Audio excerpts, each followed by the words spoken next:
Kita ke sorotan lainnya, Saudara. Wakil Presiden ke-10 dan ke-12 Republik Indonesia Yusuf Kala menerima kunjungan Duta Besar Iran untuk Indonesia.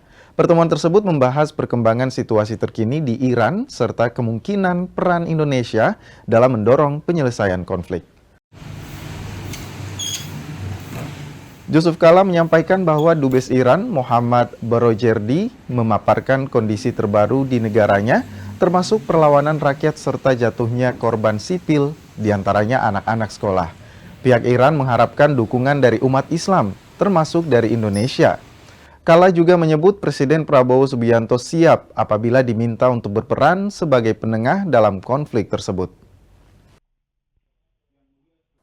Mengharapkan dukungan umat Islam, dan saya sampaikan bahwa kita semua umat Islam Indonesia dan pemerintah Indonesia itu mendukung malah Presiden Prabowo, yaitu siap untuk menjadi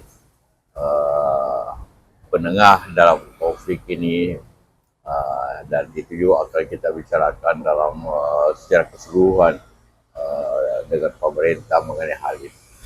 Permintaan untuk jadi mediator bagaimana?